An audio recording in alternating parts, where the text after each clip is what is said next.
Para saber la verdad de la milanesa, Gacetillas Argentinas.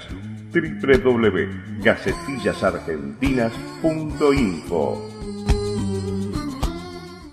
Estamos con Martín Acri, uno de los realizadores, junto a María del Carmen Cáceres, de este libro La educación libertaria en la Argentina y en México, 1861-1945. ¿Qué tal, Martín? ¿Cómo te va? ¿Cómo estás, Andrés? ¿Bien? Bueno, contento de poder hablar con vos en este momento. ¿Por qué, te lo pregunté cuando charlamos por teléfono una vez, por qué bucear en la educación libertaria? Bueno, el porqué no es un solo porqué, sino son varios porqué. Uno de ellos, el más importante, digamos, era, y sigue siendo al día de hoy, era indagar en la historia de la educación popular de nuestro país. Y una de las experiencias de educación popular en nuestro país entre fines del siglo XIX y principios del siglo XX fueron las experiencias de educación popular en clave libertaria, como definimos con María en el libro, y bueno, era indagar sobre las experiencias mismas en sí, qué características habían tenido, por qué se habían desarrollado, qué relación, si es que hubo algún tipo de relación, más que de relación, es decir, una relación orgánica con el movimiento obrero, con ese naciente movimiento obrero de final del siglo XIX, principio del siglo XX. Ese sería uno de los porqués, ¿no es cierto? Así, cuál era el grado de organicidad y cuál era su propuesta pedagógica, su propuesta política, su propuesta transformadora y liberalizadora también, ¿no? Y después también otro de los porqués vinculado a esto era ver sus límites, sus limitaciones, por qué no habían logrado tener una continuidad en el tiempo. ¿Qué es lo que había pasado? Bueno, eso centralmente, es decir, cuáles habían sido verdaderamente sus límites y bueno, y sus características y límites específicamente. Y tampoco me parece que no hay trabajos sistemáticos sobre la educación libertaria en Argentina, por lo menos uno no.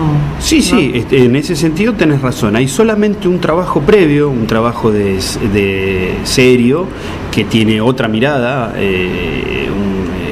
que es el de Dora Barrancos, hecho a fines de los años 80 y publicado en el año 1990, donde es anarquismo, educación y costumbres y trabajo, creo que es, bueno, donde ahí ella analiza solamente a la Argentina hasta 1930. Nosotros en el libro le damos una mirada de larga duración, no una mirada acotada en el tiempo, tanto por la historiografía liberal, de hacer el corte en el 30, nosotros llevamos esto hasta los años 40 y haciendo una historia comparativa entre dos regiones distantes, de México y la Argentina, y nombrando en algunos pasajes o en algunas páginas del libro la educación libertaria, que no solamente se dio acá, sino en toda Latinoamérica y en Europa también, ¿no es cierto?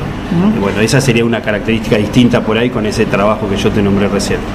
Buceando el libro me encontré con que, citás un trabajo de Adriana Puigro sobre la educación popular, donde ella sostiene, ¿no? Que la educación libertaria no tuvo mucho asidero, ¿no? Y ustedes en cierto modo tratan de decir, no fue tan así, por eso también este libro, ¿no? Sí, es que ese sería otro de los porqué.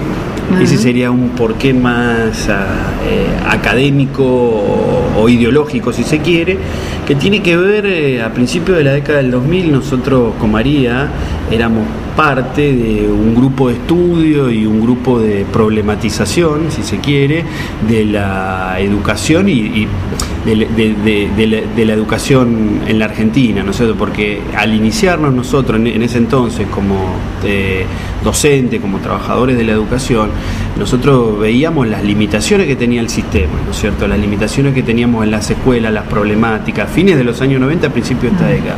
Entonces constituimos en el marco de la universidad un grupo de compañeros y compañeras donde nos reuníamos, y en ese sentido una de las primeras lecturas fue un libro de Diana Puiggrós, lo tengo muy presente porque es un libro valioso, donde uno puede estar de acuerdo, ¿no? Pero de la educación popular en Latinoamérica. El libro se llama así, La educación popular en Latinoamérica.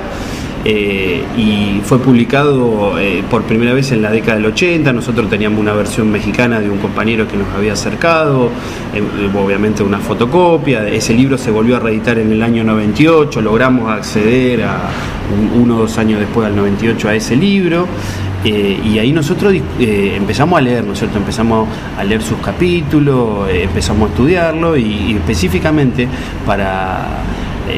lo que nos llamó la atención con María para nuestro estudio, digamos, para el trabajo nuestro, es esto de que ella dice que el anarquismo no tuvo un trasfondo popular, ¿no es cierto? No tuvo la masividad que por ahí, ella lo sostiene en el libro, que tuvo la incorporación de la gran masa de las clases populares a la educación en la Argentina con el peronismo. Y a nosotros nos parecía que eso no era así, que se habían dado experiencias de educación popular en Latinoamérica y específicamente en la Argentina, donde el anarquismo había jugado otro rol, había tenido otra vinculación y otra relación. ¿Por qué? Porque nosotros habíamos estudiado y seguíamos estudiando y seguíamos leyendo cosas vinculadas al movimiento obrero, a la organización más que del movimiento obrero, de las primeras mutuales, sociedades de resistencia, las primeras cooperativas. Entonces, nosotros veíamos que en el caso de la Argentina y también en el caso de México, con el fuerte peso que tuvo el anarcomagonismo a partir de la creación de los clubes liberales, nosotros veíamos, no, acá el anarquismo tuvo otro rol en lo político y en lo cultural, educativo también. ¿No es cierto? Y específicamente esto, ella lo que tiene, a nuestro entender, es una hipótesis, que la hipótesis que el anarquismo tuvo un desarrollo y un accionar que estuvo por debajo, para decirlo de alguna manera, de la proyección que tuvo el peronismo con la incorporación de las clases populares. Nosotros diferimos de eso. Nosotros creemos que no. Nosotros que el anarquismo fue un intento, porque ella habla de una educación alternativa, ¿no es cierto?, al Estado. Y bueno, el anarquismo nunca fue alternativo al Estado. El anarquismo fue alternativo al sistema capitalista en sí. Sí, no al Estado propiamente dicho. Al Estado y al sistema, precisamente a los dos. Todo, a todo, ¿no es cierto? Donde la escuela era parte de un proyecto que, como vos decís, por ahí no tuvo un cierto grado de organicidad y también atravesó distintas coyunturas políticas y económicas que dieron por tierra, ¿no es cierto?, con las escuelas, con los gremios. La educación libertaria propone, según sus precursores, mayormente propone la educación integral, que hoy incluso se reflota, ¿no? Muchos hablan, incluso en mi provincia, ya la educación integral. Sí. ¿Cómo podríamos definir la educación integral pensando en aquella educación libertaria? Sí, la educación integral tiene un trasfondo, que es el trasfondo del mundo, de la Europa post-ilustración, post-revolución francesa, de esa Europa de las primeras décadas del siglo XIX, en el que tanto Marx le va a llamar una educación politécnica, es decir, una formación politécnica y específicamente una educación integral, para el caso de Proudhon, Bakunin, William Godwin en Inglaterra a fines del siglo XIX, donde hay una relación directa entre el logos y la tecne, y no una escisión propia en la formación de una educación capitalista, si se quiere, donde el chico o el joven o el adulto estudia específicamente un campo del saber nada más y no se forma integralmente en conocimientos teóricos como en intelectuales, teórico-intelectuales, como en conocimientos técnicos, ¿no es cierto?, donde hay una integralidad de la formación humana, donde específicamente esto se refleja en pensar que las tareas manuales no representan como algo negativo, ¿no es cierto? En esa decisión propia que tiene la especialización capitalista. La cuestión de lo profesional es escindida de la cuestión de lo manual, tanto en el propio sistema, que es los que dirigen, y los que hacen, los que trabajan, ¿no es cierto? Entonces la educación integral tendería a la formación pedagógica, la pedagógica del individuo, donde lo manual está integrado a las cuestiones intelectuales, que están a la misma altura, no una está por sobre la otra, ¿no es cierto? Propia de la burguesía, propia del capitalismo y propia, si se quiere, también hasta del antiguo régimen, donde tenemos un grupo privilegiado, escindido del trabajo manual y de las cuestiones del trabajo manual y dedicada a las cuestiones del control, las cuestiones del filosofar, del arte, de la música, ¿no es cierto? No, acá Bakunin y Proudhon, que específicamente para el movimiento anarquista plantearon esto, a mediados del siglo XIX, plantean esto, es decir, una formación integral del individuo, donde el individuo tenga las herramientas para desenvolverse en ese mundo que debía ser transformado. Martín Macri, ¿quiénes fueron o podríamos decir, los precursores de esta educación libertaria en Argentina? Bien, cuando se dan los primeros pasos de desarrollo del anarquismo propio en la Argentina, es decir, la organización de los trabajadores a fines del siglo XIX, en la Argentina y principios del siglo XX, también surge la idea de la organización de los espacios de formación de los propios trabajadores, ¿no es cierto? Trabajadores que en muchos casos y en miles eran analfabetos, sus propios idiomas nacionales, ¿no es cierto? Por ahí provenían de alguna provincia alejada de la capital, el caso de los italianos, donde hablaban en algún dialecto, en calabrés, en napolitano, bueno, en algún dialecto, y a su vez venían a un lugar donde se hablaba el español, y eso estaba también vinculado a una formación más política que tenía que ver. En la Argentina, las primeras letras, como una formación y discusión con los compañeros más política, se da a partir de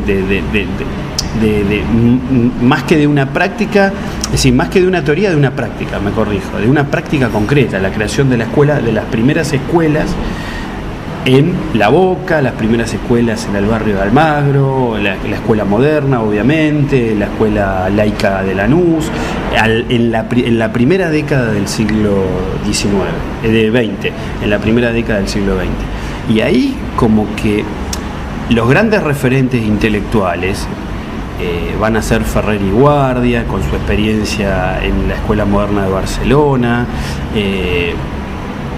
También tenemos algunos escritos que, bueno, nosotros nombramos ahí los escritos de Kropotkin, de Proudhon, de Bakunin, de Malatesta también, la impronta que le dio Malatesta y que le van a dar no solo Malatesta, sino que le van a dar los compañeros, que le va a dar a la organización, ¿no es cierto?, del anarquismo, es decir,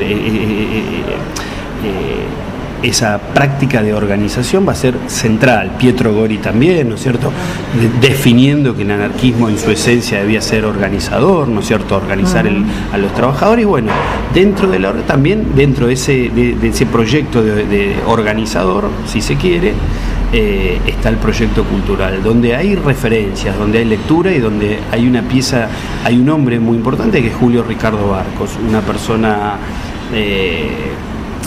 joven en las primeras décadas del siglo XX, pero de mucha importancia. Es uno de los nombres que ha trascendido. Después hay una infinidad de compañeros que nosotros nombramos acá. Bueno, primero me parece a mí que va a venir la práctica y después va a venir la reflexión, ¿no es cierto? Él tiene varios libros, José María Lunasi es otro, donde ellos tienen una serie de libros entre los años 20 y los años 30 de reflexión de todas esas experiencias y de la educación y de la práctica de la educación libertaria en sí, que ellos llevaron adelante acá, con la característica que tuvo, ¿no es cierto? Por último, cerrando, Tomás, citás al francés, ¿cómo es? Etienne de la Boétie. Bueno, que dice que no alcanza con cambiar el modo de producción o las relaciones de dominación, sino también sacamos al hombre de esa esclavitud que siempre se deja someter, ¿no? Sí, él habla de la servidumbre voluntaria. El libro de él es La servidumbre voluntaria. Que nosotros... Lo hizo muy joven ese libro. Sí, creo, si mal no recuerdo, él vivió 33 años, muy joven. a principios del siglo XVI, y él está hablando de esto, que la dominación no solamente es una dominación del Estado, es decir, de las instituciones hacia el hombre, sino que también el hombre a veces ejerce como una servidumbre voluntaria hacia lo que sería la vida, la dinámica de la vida en la sociedad, ¿no es cierto? Donde el hombre se va la costumbre. Creo que lo que él está discutiendo es la costumbre, cómo el hombre se va acostumbrando, cómo el hombre se va acostumbrando a no preguntarse, a no rebelarse, a no cuestionarse, ¿no es cierto? Y se va adecuando. Y me parece que lo que él habla es esto, que está definido en el libro, de esta servidumbre voluntaria de los hombres por conservar cierto estatus, si se quiere, o por conservar lo poco que ha logrado y lo poco que tiene, tanto por cuestiones exógenas al individuo como endógenas, ¿no es cierto? Es fuertemente este análisis en él. ¿Y por qué ese paralelo, esa comparación entre Argentina y México? Bien, eso hubo muchas cosas en común, diferencias. Eso tiene que ver con la característica que tuvo el libro. El libro es una tesis de investigación en el marco de la carrera de Historia, y ahí nosotros discutimos con María y llegamos a un acuerdo en el que dentro del marco de la historia comparada nos había resultado muy útil y muy llamativo, digamos, un libro de Marc Bloch, que ahora no recuerdo el nombre, sobre historia comparada, más allá del cuestionamiento a la escuela de Annals y demás, que es una cuestión historiográfica propia.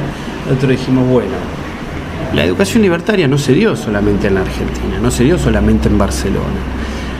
Entonces, nosotros hicimos un megaproyecto, porque la historia de México y Argentina es la historia de Brasil y Paraguay también, dos regiones de Latinoamérica que no logramos llevar adelante por decisión propia, y donde sabemos nosotros que el movimiento libertario tuvo fuerte peso, tanto después de la guerra del Paraguay como desde la creación de la República en Brasil, ¿no es cierto?, con la llegada como en la Argentina y en México, de México no tanto, la llegada de inmigrantes y la creación de la organización de las primeras sociedades de resistencia, gremios y demás. Y entonces era, en el marco de una historia comparada, comparar dos regiones de Latinoamérica para analizarlas, para contraponerlas y analizarlas, decir, bueno, a ver, en el marco de un proceso revolucionario como el mexicano, nosotros vimos que el componente libertario fue muy importante es decir, en los momentos previos, durante y después de la revolución, ¿no es cierto? Y nos había llamado profundamente la atención esta cuestión de la postura organizativa, de organización, ¿no es cierto? La cuestión del Estado. Y ahí nosotros,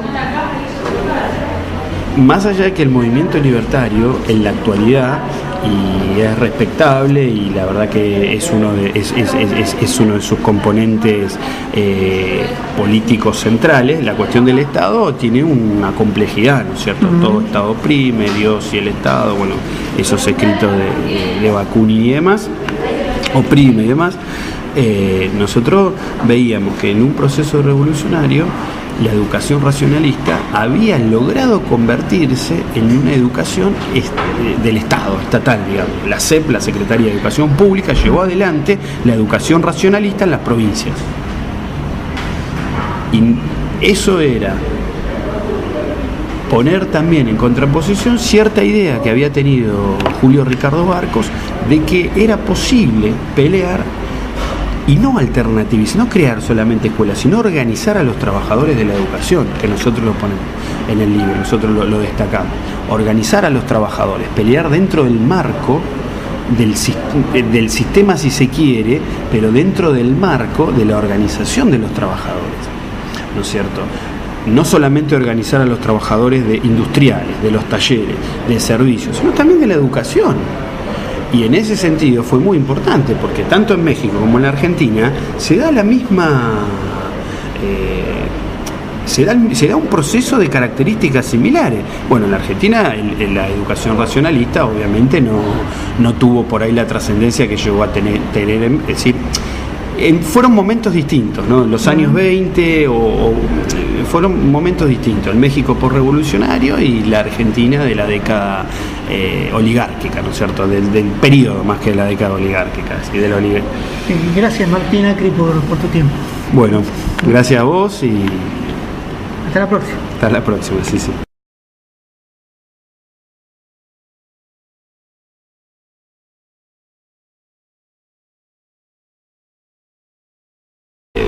No habían logrado tener una continuidad en el tiempo. ¿Qué es lo que había pasado? Bueno, eso centralmente, es decir, cuáles habían sido verdaderamente sus límites y bueno, y sus características y límites específicamente. Y tampoco, me parece que no hay trabajos sistemáticos sobre la educación libertaria en Argentina, por lo menos uno no... Sí, en ese sentido tenés razón. Hay solamente un trabajo previo, un trabajo de nuestro país, y una de las experiencias de educación popular en nuestro país entre fines del siglo XIX y principios del siglo XX fueron las experiencias de educación popular en clave libertaria, como definimos con María en el libro, y bueno, era indagar sobre las experiencias mismas en sí, qué características habían tenido, por qué se habían desarrollado, qué relación, si es que hubo algún tipo de relación, más que de relación, es decir, una relación orgánica con el movimiento obrero, con ese nacimiento. Para saber la verdad de la milanesa, Gacetillas Argentinas, www.gacetillasargentinas.info. Estamos con Martín Acri, uno de los realizadores, junto a María del Carmen Cáceres, de este libro, La educación libertaria en la Argentina y en México, 1861-1945. ¿Qué tal, Martín? ¿Cómo te va? ¿Cómo estás, Andrés? ¿Bien? Bueno, contento de reciente movimiento obrero de final del siglo XIX, principio del siglo XX. Ese sería uno de los porqués, ¿no es cierto? Así, cuál era el grado de organicidad y cuál era su propuesta pedagógica, su propuesta política, su propuesta transformadora y liberalizadora también, ¿no? Y después también otro de los porqués vinculado a esto era ver sus límites, sus limitaciones, por qué no habían logrado de poder hablar con vos en este momento. ¿Por qué, te lo pregunté cuando charlamos por teléfono una vez, por qué bucear en la educación libertaria? Bueno, el porqué no es un solo porqué, sino son varios porqué. Uno de ellos, el más importante, digamos, era, y sigue siendo al día de hoy, era indagar en la historia de la educación popular de nuestro